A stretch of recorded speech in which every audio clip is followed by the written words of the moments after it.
ఇందులో ఒకటి ఉంది, అది కనపెడతారా? என்ன பேசுகிறாங்க ஒன்றுமே புரியலையே. எனக்கும் அப்படி தாங்க இருந்துச்சு. பயணிகளின் கனிவான கவனத்திற்கு இன்னைக்கு பிரைடல் மெஹந்தி அப்பாயின்மெண்ட்காக ஆந்திரா தாங்க போகிறோம். நாகர்கோயிலேருந்து என்னை ட்ராப் பண்ணுறதுக்காக என்னோட ஹஸ்பண்ட் அண்ட் அம்மா வந்திருந்தாங்க.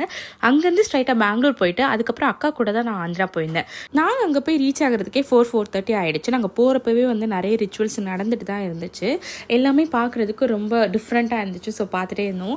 பிரைட் அவ்வளோ ஸ்வீட்டாக எல்லாத்தையும் முடிச்சுட்டு வந்து காஃபி கொடுத்து வெல்கம் பண்ணியிருந்தாங்க. அப்படி பிரேக்ஃபாஸ்ட்டு சாப்பிட்டு முடிச்சாச்சு. பிரைடுக்கு ஹல்தி ஃபங்க்ஷன் நடந்துட்டு இருக்கும்போது நடுவில் கூப்பிட்டு இந்த மாதிரி வெல்கம் பண்ணியிருந்தாங்க. டோட்டலாக அன்எக்ஸ்பெக்டடாக இருந்துச்சு. என்னோட அக்காவோட ஸ்மைலை பார்த்தாலே உங்களுக்கு தெரியும். நம்ம ஊர்லலாம் வீட்டில் ஒரு விசேஷம்னாலே வீட்டு வாசலில் வாழை மரம் நட்டுருவோம்.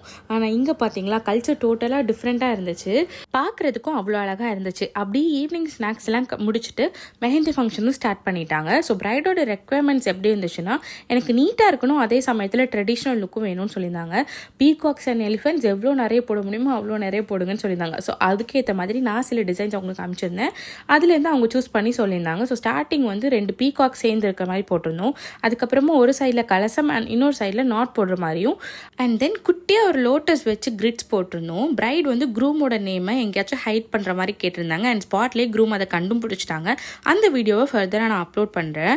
ஃப்ரண்ட் ஹேண்ட் கம்ப்ளீட் பண்ணவே 10 o'clock மேலே ஆயிடுச்சுங்க. பிகாஸ் மெஹந்தி ஃபங்க்ஷன் இருக்கிறனால ஃபோட்டோ ஷூட்ஸ் அப்படின்னு பிஸியாக போயிடுச்சு. அண்ட் பாம் ஏரியாவில் வந்து எலிஃபென்ட் அண்ட் நெகட்டிவ் ஃபீலிங்ஸ் வச்சு நம்ம கம்ப்ளீட் பண்ணியிருந்தோம். ஓவரால் இது பார்க்குறதுக்கு ரொம்ப அழகாக இருந்துச்சு. நேரில் இன்னுமே அழகாக இருந்துச்சு. அங்கே இருந்தவங்க எல்லாருமே வந்து நமக்கு காம்ப்ளிமெண்ட் கொடுத்துட்டே இருந்தாங்க. பிரைடு பீகாக் அண்ட் எலிஃபென்ட் நிறைய கேட்டனால பேக் ஹேண்ட்லேயுமே வந்து பீகாக் வச்சு க்யூட்டான ஒரு டிசைன் தான் போட்டிருந்தோம். அப்படியே லெக்ஸுக்கும் போட்டுட்டு ரூம் போய் ரீச் ஆகிறதுக்கு 1:30 மேலே ஆகிடுச்சு. ஸோ இந்த பிரைட் ஸ்வீட்டாக வெட்டிங்கும் அட்டன் பண்ணிட்டு தான் போகணும்னு சொல்லிட்டாங்க. ஃபர்ஸ்ட் டைம் ஆந்திரா வெட்டிங் பார்த்தேன். ரொம்ப அழகாக இருந்துச்சு. தெலுங்கு படத்தில் வர மாதிரியே.